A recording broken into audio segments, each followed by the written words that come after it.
A terrible incident unfolding on the campus of Virginia Tech University in Blacksburg, Virginia. That's a couple of hours south of Washington, D.C. According to a news conference held a short time ago, at least 20 people have been killed. 100 billion chances and ways to have avoided today, but you decided to spill my blood. You forced me into a corner and gave me only one option. The decision was yours. Now you have blood on your hands that will never wash off.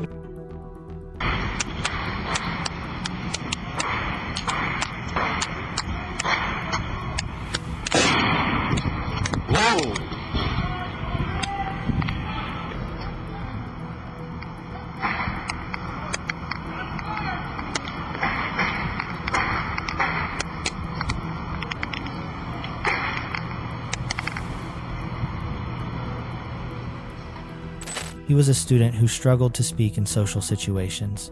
His professors were so concerned by his violent writings, they had him removed from class. After the first attack that morning, he returned to his room and mailed a package to a news network. Then the main part of the tragedy began. And when all the facts come together, you'll understand how many opportunities to prevent this were missed. Welcome back to the channel, wherever you are joining us from today.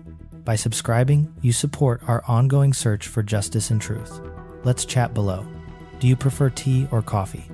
Also, please drop a comment with where you're watching from, what time it is for you right now, and what the weather's like. I really hope you won't ignore this. Now, let's get into the case. Seung-Hoi Cho, born on January 18, 1984 in Asan, South Korea, would become the perpetrator behind the Virginia Tech shooting. This event stands as the deadliest school shooting in the history of the United States.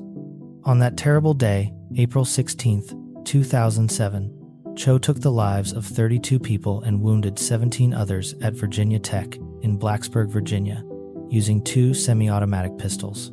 This tragic event left a profound and lasting impact on the entire nation. It prompted widespread, urgent discussions about mental health, gun laws, and the security of our campuses. You see, it was a moment that forced America to look inward and ask some very difficult questions. Cho's family had moved to the United States back in 1992, eventually settling in Centerville, Virginia. They were, like so many others, in search of better educational and economic opportunities. Despite being raised in a Christian household, Cho struggled significantly with social interactions. He was eventually diagnosed with selective mutism, a severe anxiety disorder that rendered him completely unable to speak in certain social situations. Think about that for a moment. It wasn't that he wouldn't speak, it was that he couldn't. Just imagine that level of isolation for a second. I wonder if you have ever come across someone who seemed locked inside themselves like that. Throughout his childhood and into his adolescence, Cho exhibited clear signs of emotional and psychological distress. His behavior raised concerns even among his family members back in South Korea, who noticed his profound lack of verbal communication and emotional expression. These early signs of distress were only made worse by his experiences of being bullied and the immense difficulty he had adjusting to life in the United States. Academically, Cho's record was mixed. While he was certainly capable of academic success, his social and emotional difficulties were always apparent, casting a long shadow over his achievements. By the time he reached high school, Cho's challenges with selective mutism and social anxiety had become even more pronounced. His inability to engage verbally in many situations, combined with the relentless bullying he experienced, only deepened his sense of isolation. Despite these significant challenges, Cho was admitted to Virginia Tech. It was there he would eventually embark on the tragic path that led to the 2007 incident. The aftermath of the Virginia Tech shooting prompted significant criticism of the university's response to the initial events and, more broadly, the systemic failures that allowed Cho's deteriorating condition to go so inadequately addressed. A report released by a panel convened by Virginia Governor Tim Kaine criticized both the university and the mental health system. It pointed out their failure to adequately respond to Cho's needs and highlighted misinterpretations of privacy laws that may have prevented effective intervention. Despite these systemic issues, the report emphasized that Cho must still be held primarily responsible for his actions, while acknowledging that his emotional and psychological disabilities likely influenced his perception of his circumstances. Cho's case is a tragic and powerful example of the complex interplay between mental health issues, societal integration challenges, and the potential for violence when these issues are not adequately addressed. The Virginia Tech shooting remains a horrific moment in United States history. It highlights the urgent need for comprehensive strategies to support individuals with mental health challenges, to improve gun control laws, and to enhance safety on our educational campuses. Song-Hui Cho's manifesto is a deeply troubling document. It reveals a mind completely consumed by rage, resentment, and an overwhelming desire for revenge.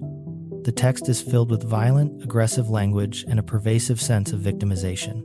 Cho portrays himself as someone who has been relentlessly tormented and abused by society, which he refers to in various derogatory terms, such as hedonists, Christian Nazis, and descendants of Satan. His language is filled with metaphors of sexual violence and degradation, suggesting a perception of having been metaphorically violated by society.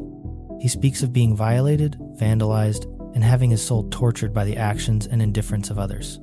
In his mind, his actions were a form of retribution, a way to make those he saw as his oppressors experience the very pain he believed they had inflicted upon him. There is a recurring theme of creating a new reality through destruction. Cho seemed to believe this would bring awareness to the suffering of those he identified with, people he called the weak, defenseless, and innocent. He accuses society, particularly those in positions of power or privilege, of hypocrisy and sadism. He expresses no sympathy for taking lives, rationalizing it as a justified response to what he perceived as a lack of respect for other people's lives. Cho's manifesto also includes a call to action, urging those he identified with to rise up against their oppressors. He positions himself as a martyr-like figure, comparing his actions and motivations to religious figures and revolutionary ideals. He expresses a wish for a different outcome, but claims he felt driven to extreme measures by the perceived injustices he had suffered. He challenges those he holds responsible for societal ills to recognize their actions and the consequences they have caused.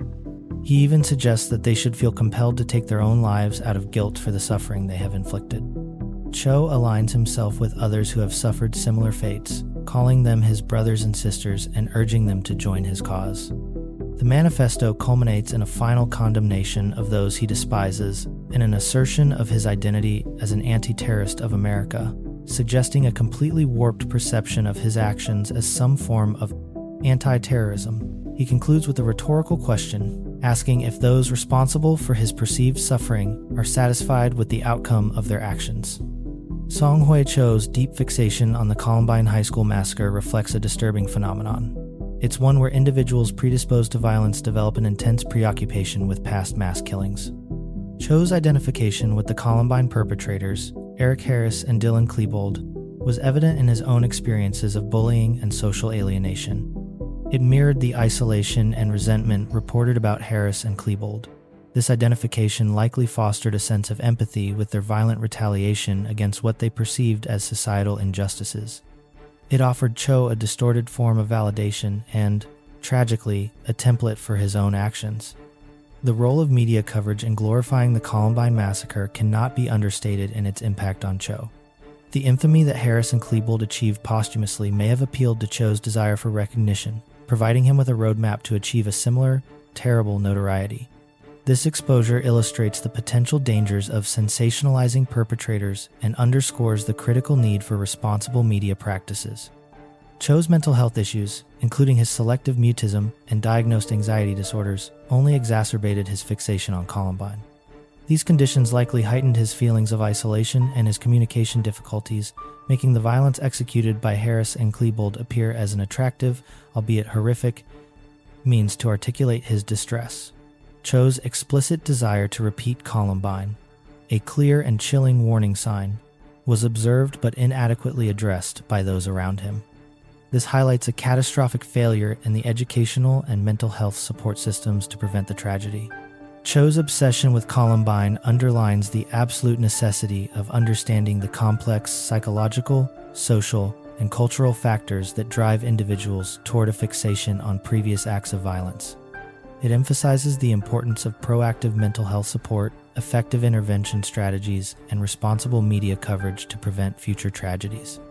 Cho's case serves as a grim reminder of the consequences when these complex interplays of factors are not adequately addressed, stressing the critical importance of taking all warning signs seriously. Seunghui Cho's diagnosis of selective mutism is a critical aspect of his psychological profile. It sheds light on the complexities surrounding his behavior leading up to the Virginia Tech massacre. Selective mutism is characterized as a near-paralyzing inability to speak in certain social situations. It's rooted in severe social anxiety rather than voluntary silence or defiance. This condition is not typically associated with violent behaviors, but it does reflect a profound struggle with social interactions and anxiety. Research indicates that selective mutism does not stem from speech or language disorders, communication disorders, defiant behavior, or simple shyness. Instead, it is deeply tied to anxiety. There is evidence suggesting that a family history of anxiety often plays a significant role in its development. Contrary to common misconceptions, selective mutism is not an oppositional behavior. It is a manifestation of severe anxiety where individuals can speak perfectly well in comfortable settings but are physically unable to do so in others. Treatment approaches for selective mutism vary. The focus is on reducing anxiety, building coping mechanisms, increasing self-esteem, and encouraging verbal communication in social settings. Early treatments based on psychodynamic theories have largely been replaced by strategies that emphasize reducing the pressure to speak. These modern approaches often use nonverbal therapies like art and music therapy and apply behavioral techniques such as shaping and self-modeling to gently encourage speech. Cho's case presents a poignant example of the consequences of untreated or inadequately addressed mental health issues. His history of selective mutism was documented as early as the 8th grade. Yet, gaps in mental health services, privacy laws, and communication between educational institutions and healthcare providers contributed to a failure to adequately support him. The tragic outcome underscores the necessity of a more integrated approach to mental health, especially in educational settings where early signs of distress can be identified and addressed comprehensively. While Cho's violent actions cannot be directly attributed to his selective mutism, understanding his struggles with this condition provides crucial insight into the broader context of his mental health challenges. It highlights the importance of addressing the roots of severe social anxiety and the potential consequences of neglecting mental health issues in young individuals. Seunghui Cho had a history of disturbing behaviors that included stalking incidents long before the shooting. These stalking incidents are particularly revealing of his troubling behavior. According to his roommates, Andy Koch and John I.D., Cho engaged in bizarre and harassing activities. These included taking photographs of his roommate late at night and making repetitive, harassing phone calls. Cho also claimed to have an imaginary girlfriend and expressed his obsessions with girls in unsettling ways. His behavior led to at least 3 stalking incidents, 2 of which resulted in verbal warnings from the campus police. The first reported stalking incident occurred on November 27, 2005. This was when Cho approached a female student after allegedly finding out where she lived through online messaging. He attempted to visit her dorm room, introducing himself as ? Which alarmed the student enough to contact campus police. Cho was subsequently given a verbal warning by the police. A later incident involved Cho writing disturbing messages on another student's door, which again led to police intervention. Despite these warnings, Cho's behavior escalated, culminating in the tragic events of April 16, 2007. Cho's mental health was a significant factor in his behavior, as evidenced by his temporary detention for a psychiatric assessment in December of 2005. The assessment determined that he posed an imminent danger to himself, resulting in a directive for outpatient care. However, gaps in the mental health system and gun laws allowed Cho to legally purchase firearms despite his history of mental illness and the clear warning signs of his potential for violence. It sounds almost impossible, right? Tell me I am not the only one who finds this systemic failure absolutely baffling. The phrase Ismail acts, found written in red ink on the arm of Seunghui Cho, has led to widespread speculation and analysis, but its exact meaning remains elusive. Several theories have emerged in attempts to interpret this cryptic message. One line of speculation suggests a reference to Muslim religious texts, where Abraham is asked by God to sacrifice his son Ishmael. Although this interpretation is debated given Cho's background and the content of his manifesto, which contained references more aligned with Christian imagery than Islamic, it remains a possibility. Another perspective connects Ismail acts to literature and cultural references. For instance, some have pointed to Herman Melville's Moby Dick, where the narrator introduces himself as Ishmael. a character embroiled in a narrative of obsession and conflict. This theory posits that Cho might have been drawing a parallel between himself and the novel's themes of struggle and identity. Additionally, there is mention of a poem by Drum Hadley which references Ishmael's acts in a context completely unrelated to Cho's actions. This just showcases the broad spectrum of cultural and literary interpretations that have been considered. Further exploration into the meaning of Ishmael's acts includes various speculative connections, ranging from anagrams to references in other literary works, such as a novel by Ed Ian Southworth, which describes a character named Ishmael who rises from poverty to achieve greatness. This interpretation suggests a possible identification with the character's journey from adversity to recognition. Despite the myriad theories and interpretations, the true significance of Ishmael's acts, as intended by Cho, remains unclear. The phrase has sparked discussions across various platforms, including blogs and online forums where individuals have shared their insights and analyses. Some have suggested that the ambiguity and range of possible meanings simply reflect Cho's troubled state of mind and the complexity of his motivations. Ultimately, the speculation surrounding Ishmael's acts underscores the profound challenges in understanding the motives of individuals who commit such tragic acts. The variety of interpretations highlights the human tendency to seek answers in the face of inexplicable violence, even when those answers remain just out of reach. Richard McBeef is a play written by Seung-Hui Cho, which has garnered significant attention due to its violent content and the insight it might provide into Cho's state of mind prior to the 2007 massacre. The play features a disturbing narrative involving a 13-year-old boy who accuses his stepfather, Richard McBeef, of pedophilia and of murdering his biological father. The play escalates to a climax of violence, reflecting a deeply troubled and aggressive imagination. The reaction to Cho's writings, including Richard McBeef, among the academic and literary communities has been mixed. Some view it as a clear and undeniable sign of his disturbed mental state, while others argue about the value and freedom of creative expression, even when it explores such dark themes.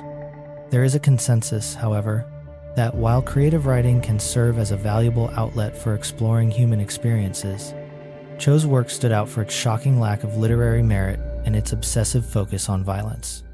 This has led to important discussions on the responsibility of educators in addressing concerns raised by such content. It forces a difficult balance between the need for creative freedom and the safety and well-being of the community. The discourse surrounding Cho's writings also touches on the broader implications for creative writing as an academic discipline.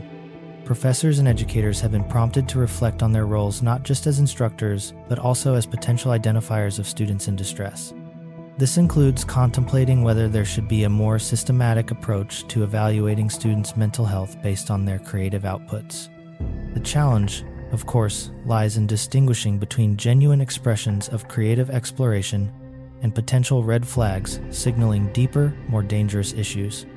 It is truly a fine line to walk. I am honestly curious where you think creative freedom ends and a real safety threat begins.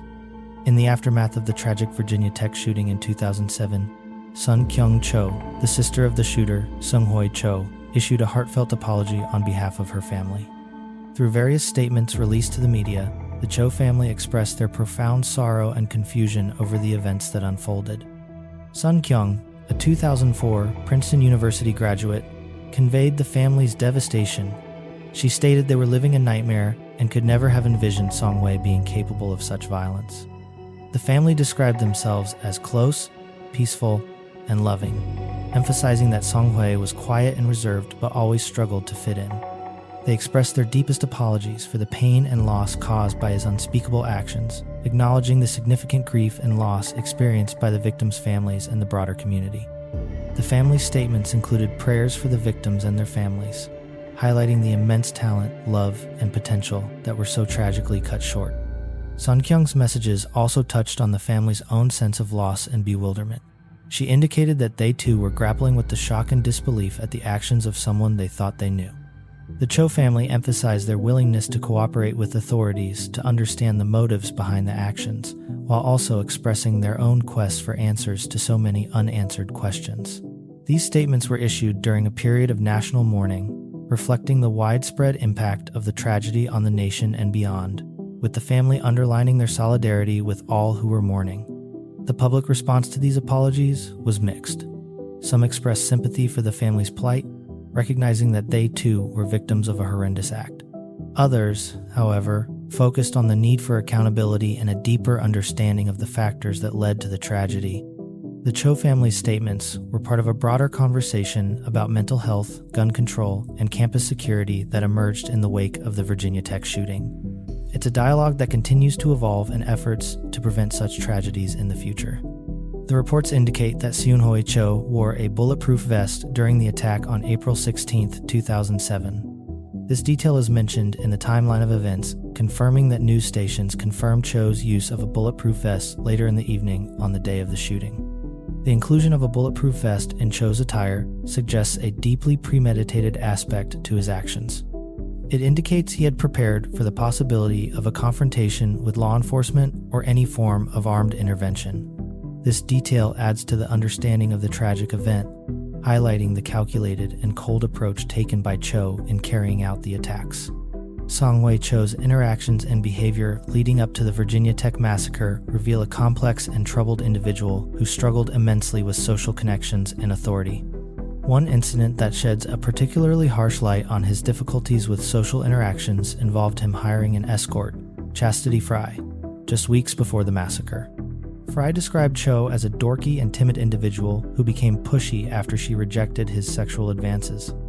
This led her to only dance for him instead of engaging in any further activities. She found him so unsettling that she physically pushed him away when he touched her. This reaction highlights Cho's profound awkwardness and his inability to form typical social relationships. His inability to connect with others, combined with his rejection by a prostitute, might have contributed to his view of himself as an outsider and his subsequent violent outburst. Cho's case is a tragic example of how complex psychological issues, when left unaddressed, can lead to absolutely catastrophic outcomes.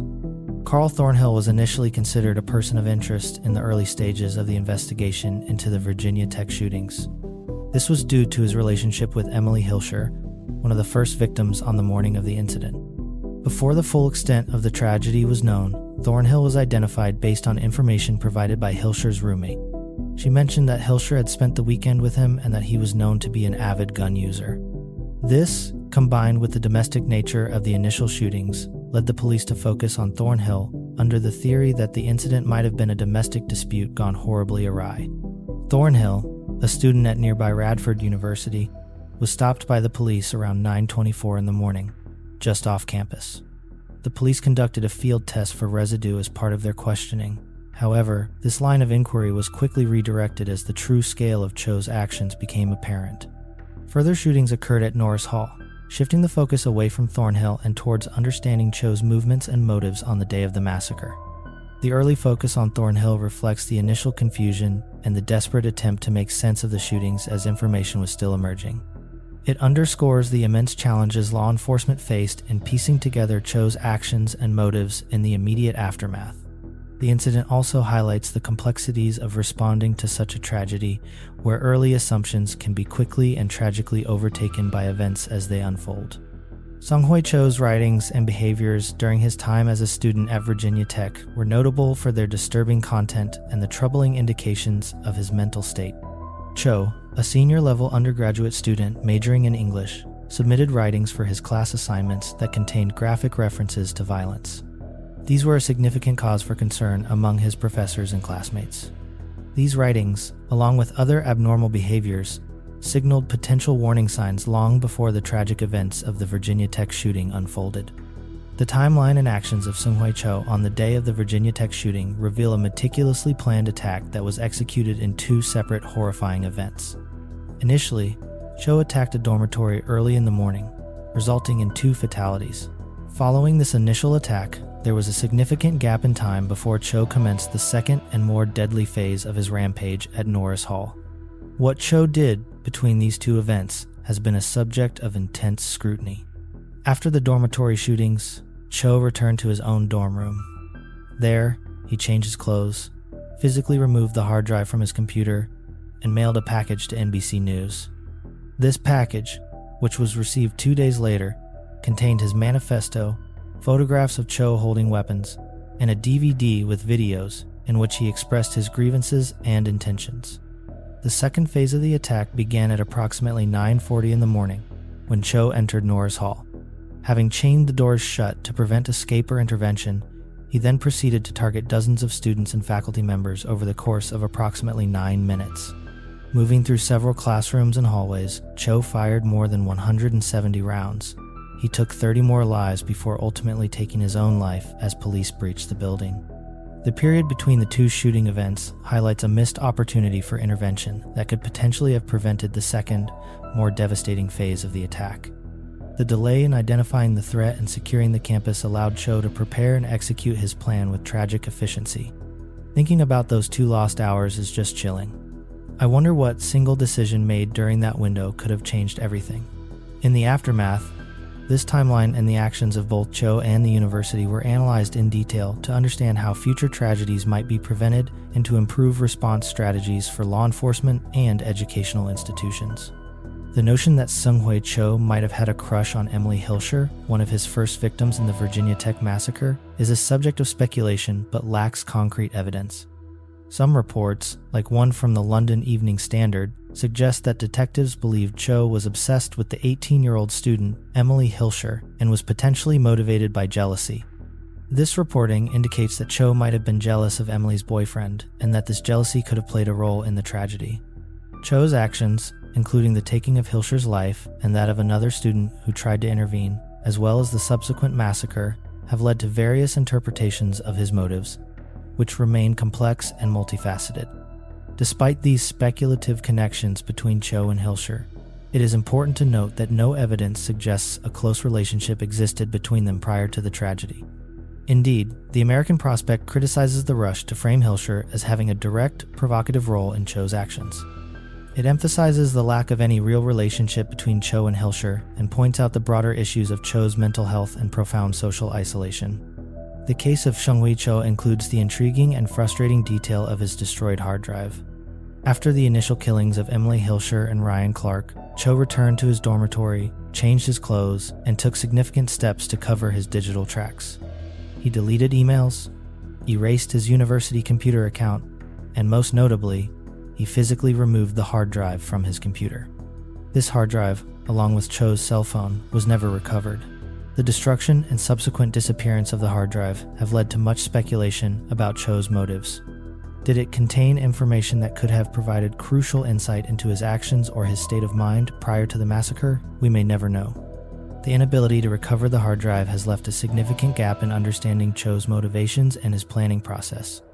While his actions on the day of the shooting, including the mailing of the package to NBC, indicated desire to communicate certain messages, the absence of the hard drive and cell phone means that investigators and the public are left with an incomplete picture of Cho's thoughts and preparations leading up to the Virginia Tech massacre. This act of destroying potential evidence has been a major point of frustration for those looking to understand the full scope of Cho's preparations and mindset. Despite extensive investigations and analyses, the content of the destroyed hard drive remains a missing piece in the puzzle of one of the deadliest school shootings in United States history. Seung-Hui Cho's multimedia manifesto, which he sent to NBC News, included a DVD with a PDF file titled Axe Ishmael. This contained a 1,800-word, 23-page manifesto and 43 photographs of Cho. It also included 2 Microsoft Word files, a 6-minute audio AVI file, and 27 QuickTime video clips totaling 24 minutes. 100 billion chances and ways to have avoided today, but you decided to spill my blood. You forced me into a corner and gave me only one option. The decision was yours. Now you have blood on your hands that will never wash off. The content, created shortly before the Virginia Tech massacre, expressed Cho's grievances and referred to himself in disturbing and grandiose terms. He discussed themes of persecution, martyrdom, and revenge. NBC's decision to air a small portion of this content was highly controversial, with many feeling it could glorify Cho's actions or inspire copycat incidents. This entry also refers to the YouTube video of Seung-Hui Cho partaking in karaoke. The YouTube channel that uploaded this collection of videos was Jocento. Nikki Giovanni, a renowned poet and Virginia Tech professor, had Seung-Hui Cho as a student and was deeply troubled by his violent writings and behavior. Giovanni wasn't surprised to learn that Cho was the shooter behind the Virginia Tech massacre, noting a particularly mean streak in him. She had expressed concern to the university about Cho's intimidating presence in her class, which had caused some students to stop attending. The university took steps to remove Cho from her class, but Giovanni and others felt that much more could have been done to address his behavior far earlier. The notion that Sung-Hui Cho's father was abusive is not substantiated by any credible sources. Cho was born in South Korea and immigrated to the United States with his family for better educational opportunities and a better life. His father was self-employed as a bookstore owner, but made minimal profits. This led the family to move to the United States when Cho was 8 years old. The family then settled in Centerville, Virginia, and opened a dry cleaning business. Cho's early life and education history indicate that he had a troubled childhood characterized by significant mental health issues. He was diagnosed with a severe anxiety disorder with selective mutism as well as major depressive disorder during his middle school years. Despite these challenges, there was no specific mention of abuse by his father. Instead, Cho's difficulties seemed to stem from his mental health conditions, which were acknowledged and treated to some extent through therapy and special education support until his junior year of high school. Moreover, some members of Cho's family who remained in South Korea expressed concerns about his behavior during his early childhood, suggesting that he might have been mentally ill. However, these accounts do not mention any form of abuse by his father. Instead, they highlight the family's and the community's concerns about Cho's mental health and behavior. While Sung-Hui Cho's life was undoubtedly complex and troubled, no credible sources substantiate the claim that his father was abusive. The TV series Criminal Minds integrates real-life criminal events into its storylines, providing a nuanced understanding of criminal psychology and its impact on society. References to Sung-Hui Cho are woven into the narrative fabric of the show, offering insights into the complexities of such tragic events. In the episode titled Elephant's Memory, the series touches upon the theme of school shootings, indirectly alluding to Cho's actions. This indirect mention serves to examine the motivations behind such heinous acts, exploring the psychological, social, and environmental factors that can drive individuals to commit mass violence. In a more direct reference, the episode Hit from Season 7 discusses the Virginia Tech massacre. It specifically focuses on the technological shortcomings of emergency response systems during the crisis. The character Garcia mentions how texts to 911 from students during Cho's rampage went unanswered, highlighting the urgent need for advancements in emergency communication technologies. This reference not only brings attention to the specifics of the Virginia Tech shooting, but also criticizes the then existing emergency response mechanisms, advocating for improvements to prevent future tragedies.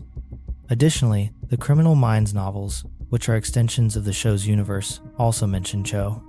In Jump Cut, the character Hotch is depicted dealing with paperwork related to school shooters, further emphasizing the lasting impact of such incidents on law enforcement practices and policies. Through these narratives, Criminal Minds sheds light on the critical role of behavioral analysis in understanding and preventing mass violence. It also pays homage to the victims and underscores the societal need for vigilance and improvement in handling potential threats. By incorporating real-life events into its episodes, Criminal Minds not only entertains, but also educates its audience on the psychological underpinnings of criminal behavior. The references to Sung-Hui Cho and the Virginia Tech shooting serve as a poignant reminder of the real-world implications of the show's themes. They urge a deeper reflection on the complexities of human behavior, the importance of mental health awareness, and the societal responsibilities in preventing such tragedies.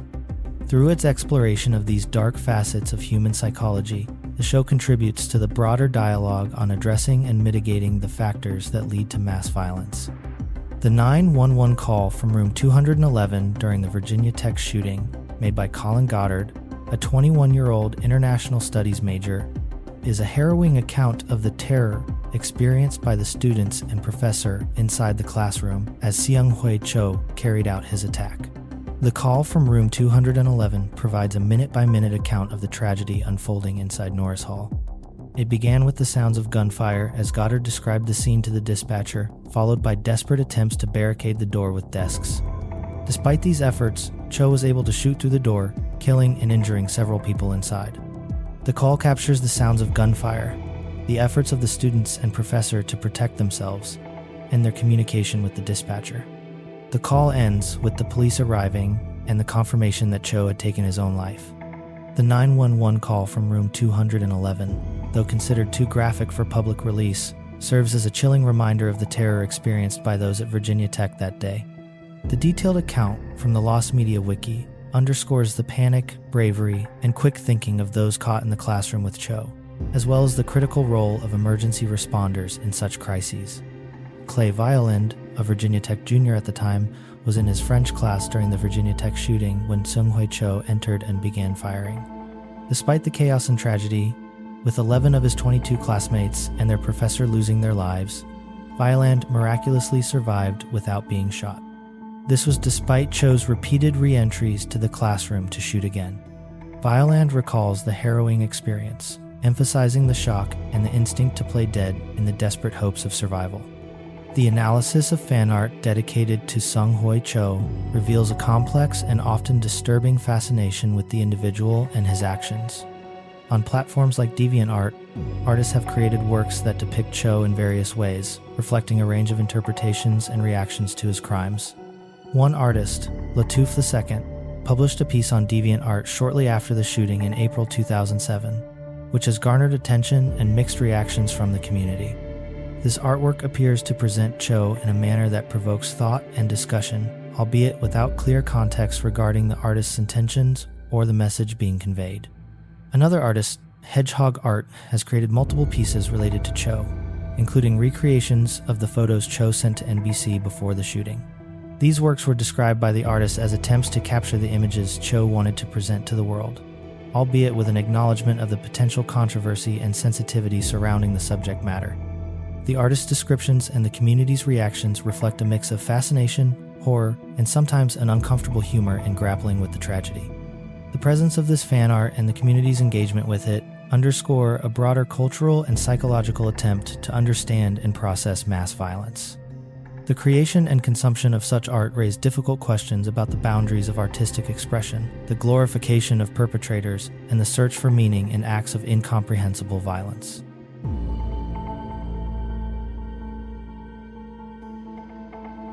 Cho to NBC News in New York. The postmark chillingly 9:01 a.m. Monday morning, right in the middle of his killing spree. And perhaps in a sign of how it all would end, we see pictures he sent to NBC, a knife at his neck, a gun poised at his head. Also tonight, new revelations about Cho's mental state. A court ruling, none of it was enough to get Cho Seung-Hee the help he so desperately needed, or to provide the people here with the safety they so desperately deserved.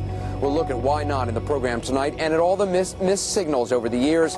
We begin, however, with Cho's own words and pictures compiled and sent out by a young man who'd already taken 2 young lives. Gary Tuckman reports.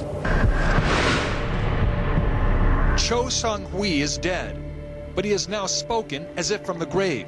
When the time came, I did it. I had to.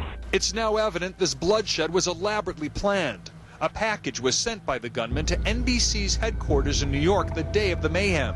What is being called a multimedia manifesto includes 27 video files. You had 100 billion chances and ways to have avoided today, but you decided to spill my blood. You forced me into a corner and gave me only one option. The decision was yours.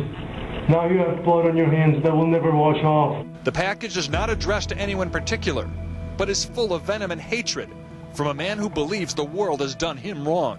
Do you know what it feels like to be spit on your face and have trash shoved down your throat? Do you know what it feels like to dig your own grave? Do you know what it feels like to have your throat slashed from ear to ear? Do you know what it feels like to be torched alive? Do you know what it feels like to be humiliated and be impaled upon on a cross and left to bleed to death for your amusement? You have never felt a single ounce of pain your whole life. Did you want to inject as much misery in our lives as you can, just because you can? You had everything you wanted. Your Mercedes wasn't enough, you brats. Your golden necklaces weren't enough, you snobs. Your trust fund wasn't enough. Your vodka and cognac weren't enough. All your debaucheries weren't enough. Those weren't enough to fulfill your hedonistic needs. You had everything. Cho included 43 still photos in the package. The first 2 show him as a normal-looking college student. The rest are troubling and disturbing. You sadistic selves, I may be nothing but a piece of You have vandalized my heart, raped my soul, and torched my conscience. You thought it was one pathetic void life you were extinguishing. Thanks to you, I die, like Jesus Christ, to inspire generations of the weak and the defenseless people. The package's postmark indeed indicates it was mailed the day of the killings.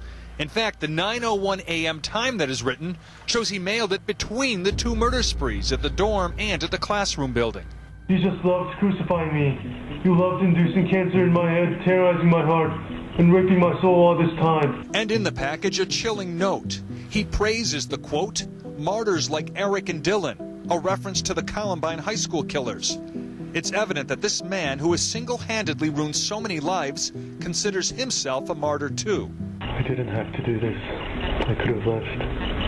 I could have fled. But no, I will no longer run. If not for me, for my children, for my brothers and sisters, the chief I did it for them. What he did was cause misery. And in this high-tech multimedia age, he goes down. These pieces, while certainly a part of the larger tapestry of reactions to the Virginia Tech shooting, represent a fringe element of the discourse that must be navigated with care and sensitivity. The variety of responses to these works, from appreciation to outright concern, highlights the complex role that art plays in societal attempts to reckon with tragedy and evil. The analysis of Seung-Hui Cho's behavior and the public's reaction to him, particularly regarding the manipulation of sympathy, is multifaceted and rooted in a deep psychological understanding of his actions and the societal response.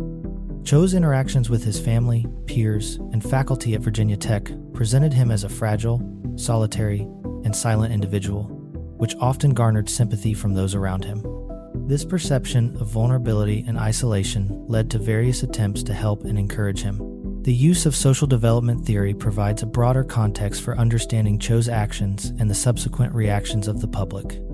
This theoretical framework suggests that Cho's antisocial tendencies were symptoms of broader societal failures rather than merely individual pathology. It emphasizes the importance of psychotherapeutic intervention at an early stage and considers society as a key unit of analysis.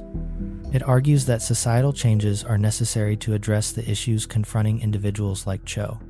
The tragic case of Seung-Hui Cho is viewed as much a failure of society at large as it is of the individual and his immediate family, highlighting the collective responsibility for social harmony. While Cho's behavior might have elicited sympathy from some, it is critical to recognize the complex interplay between individual psychopathology and societal influences. Understanding this dynamic can help in addressing the root causes of such tragedies and in developing more effective strategies for prevention and intervention.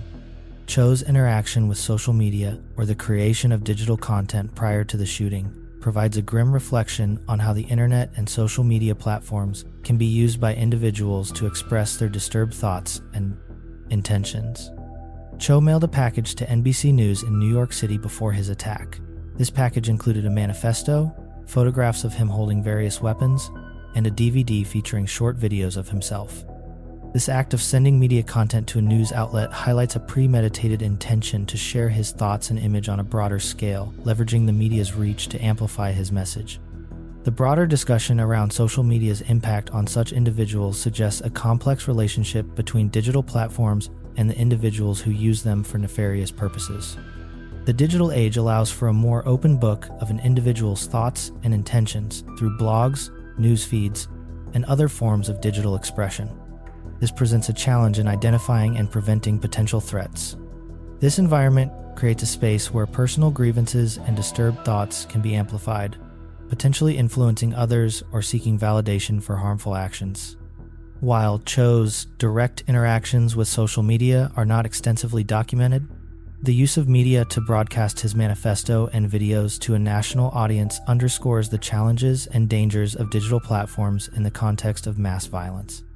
It highlights the need for continued vigilance and the development of strategies to identify and intervene with individuals who may pose a threat to themselves and others.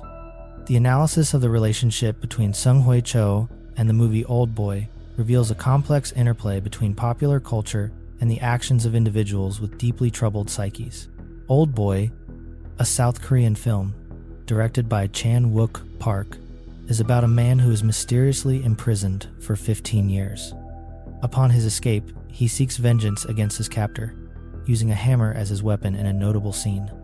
This film, known for its intense violence and psychological depth, won the Grand Prix at the 2004 Cannes Film Festival and became highly popular in South Korea after the Virginia Tech shooting. One of the photographs Cho sent to NBC News drew attention for its potential link to Old Boy. In this photo, Cho brandishes a hammer in a pose reminiscent of the movie's protagonist, which sparked speculation about the influence of the film on Cho's actions. However, there was no direct evidence linking Cho's massacre to the film, aside from this photograph and a screenplay he wrote featuring killings with a hammer. Cho's actions were carried out with handguns, and there was no mention of Old Boy in any of his notes or messages. The connection to Old Boy was identified by Professor Paul Harris of Virginia Tech, who noted the similarities between the pose in Cho's photograph and the movie's imagery. Although investigators and analysts have pointed out that attributing Cho's actions to the influence of the movie might oversimplify the complex motives behind his attack, the debate over the influence of Old Boy on Cho reflects broader concerns about the impact of popular culture on real-life violence. Notorious killers have often been linked to movies or music, with some pointing to these cultural products as inspirations for heinous acts. However, experts caution against drawing direct lines from media consumption to violent behavior, emphasizing the need to consider the multifaceted nature of such tragedies, including the role of mental illness. The suggestion that Cho might have been inspired by Old Boy adds to the discussion about the copycat nature of some violent acts and the myriad influences that contribute to them. Yet, focusing solely on potential media influences risks overshadowing more significant factors, such as Cho's documented mental health issues. While the photograph of Cho with a hammer may superficially link him to Old Boy, the evidence does not support a direct influence of the film on the Virginia Tech shooting. The complexities of Cho's motivations for the massacre likely stem from a combination of personal, psychological, and possibly cultural factors, with the Old Boy connection representing just one aspect of the broader discussion on the relationship between media, mental health, and violence. The burial details of Seung-Hui Cho are not publicly disclosed in detail. The Find a Grave website lists a memorial for Seung-Hui Cho, but does not provide specific plot information or a detailed location within a cemetery. It is common for sensitive cases like this to have limited public information regarding burial sites. This is due to privacy concerns and the potential for vandalism or unwanted attention. The notion that Seung-Hui Cho was brainwashed does not appear in the academic or clinical analyses of his actions or psychological state. Instead, these analyses focus on Cho's complex mental health issues, his background, and the circumstances that may have contributed to his actions during the Virginia Tech massacre. Following the Virginia Tech shooting in 2007, the university decided to award posthumous degrees to the 27 student victims, some of whom were in their first year of studies. The number of degrees exceeded the number of students because one student was a triple major and 3 others were double majors. The degrees awarded included 15 Bachelor of Arts, 8 Bachelor of Science, 7 Master of Science, and 2 Doctor of Philosophy. The Virginia Tech Review Panel report, issued in August 2007, provided a comprehensive analysis and set of recommendations in response to the tragic shootings. On April 16, 2007, the panel conducted over 200 interviews and reviewed thousands of documents to assess the events and responses of that day. Key findings highlighted failures in mental health care, campus security, and gun laws, emphasizing the need for significant reforms across various sectors.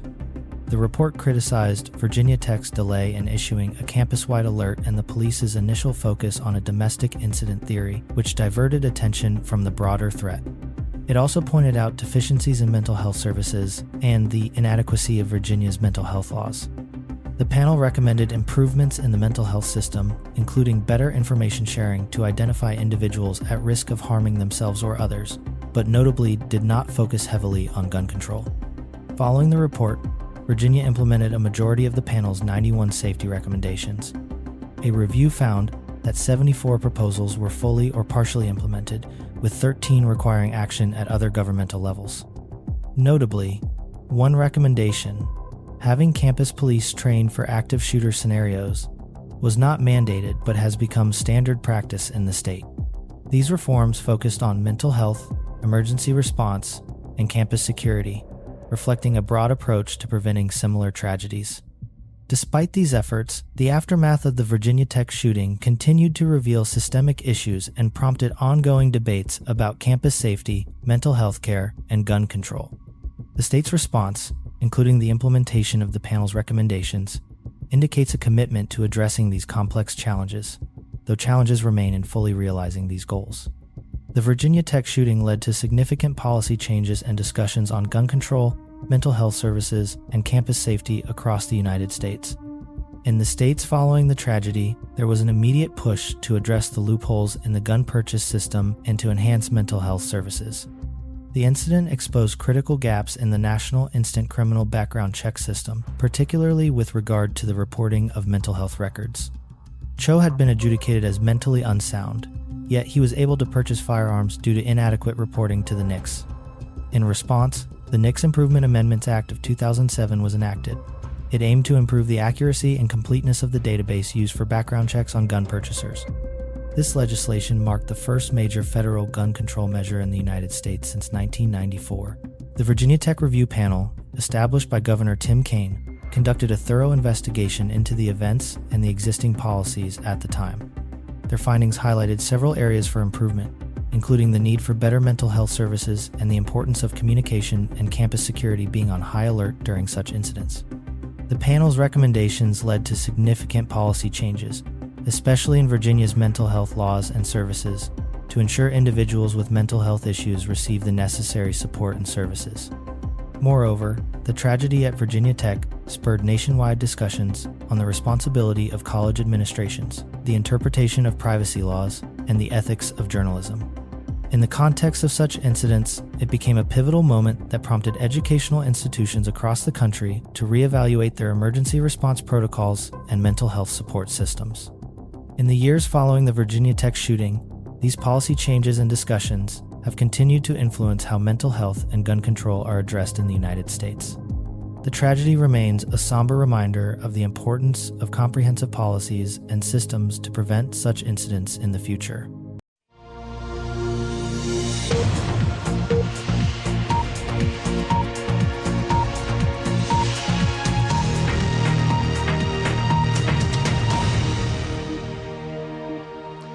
Hello and welcome to this week's edition of the Best of the 10. The news has been dominated, of course, by one event, the mass shooting at an American university, the worst in US history. A 23-year-old man, originally from South Korea, a student at the university, killed 32 people. In a note he left in his room at Virginia Tech, he wrote, "You caused me to do this." Matt Fry sent this report. How do you measure the scale of grief? This is one way. The long lines of students trying to attend the commemoration of something that none of them will ever forget. Here too, the campus nurses and medical staff, and the heavily armed SWAT teams.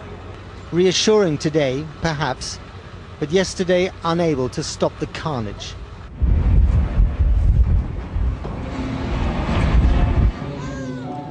What must they all be thinking?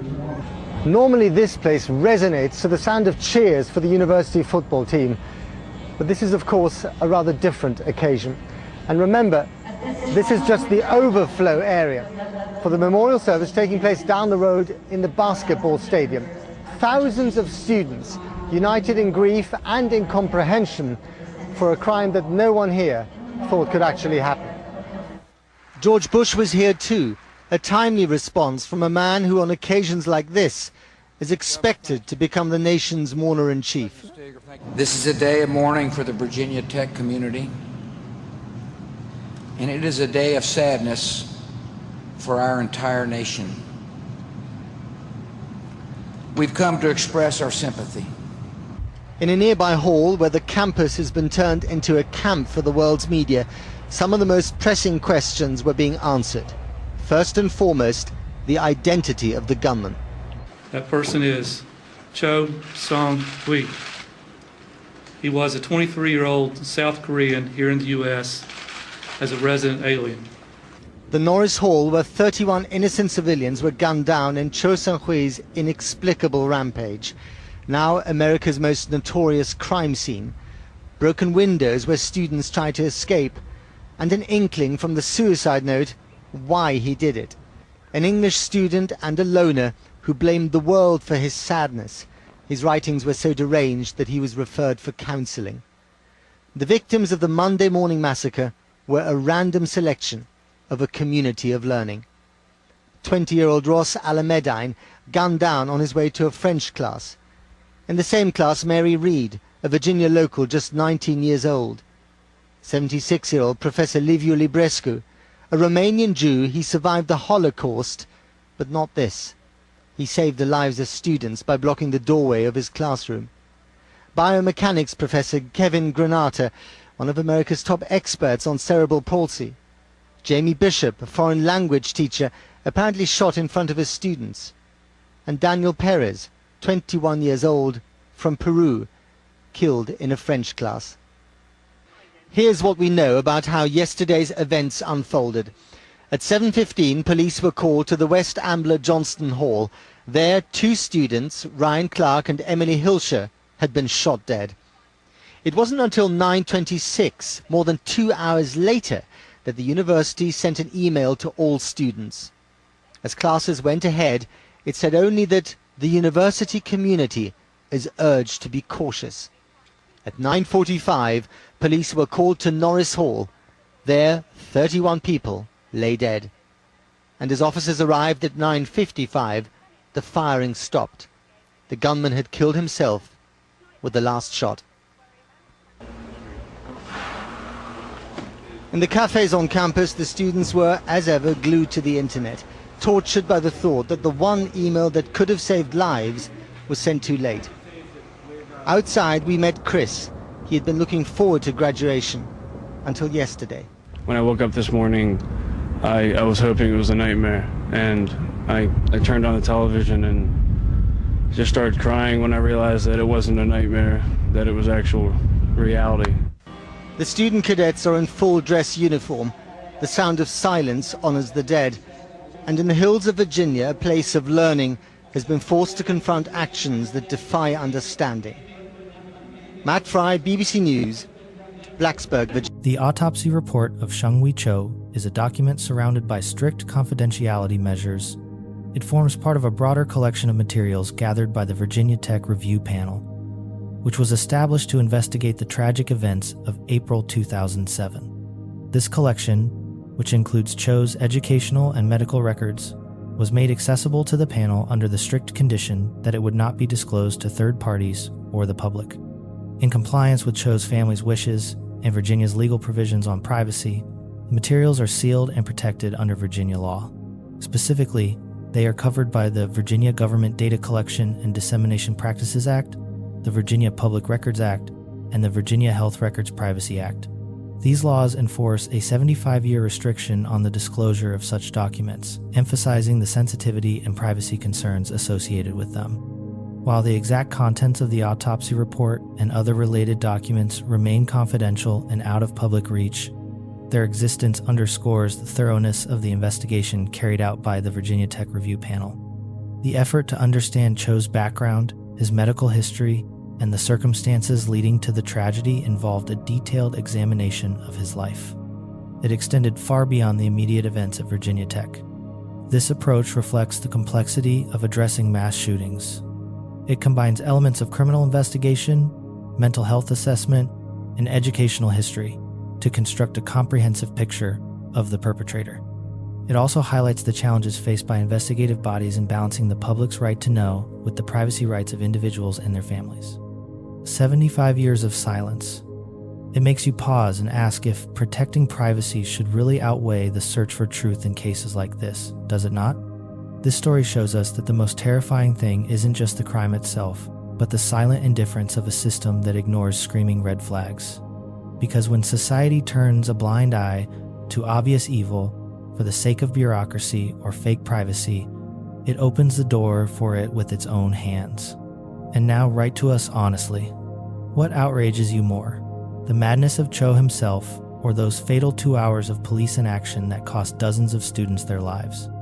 Do you consider it fair that privacy laws protect a killer's data even after death, hiding the truth in archives for 75 years? Who bears more responsibility? The one who pulled the trigger, or the teachers and doctors who saw a monster for years and simply looked away? And if you saw such alarming signs in someone you knew, would you report it, or would you stay silent, fearing judgment? Have you ever experienced something similar? Share your story below. We are all here reading and replying.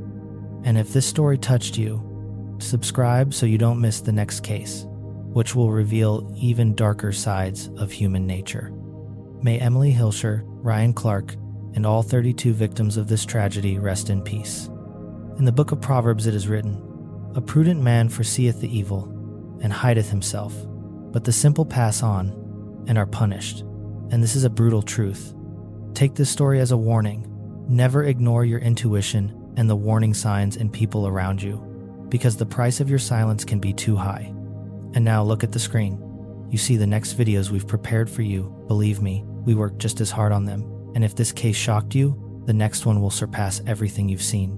So we are not saying goodbye. May God bless you, and see you there.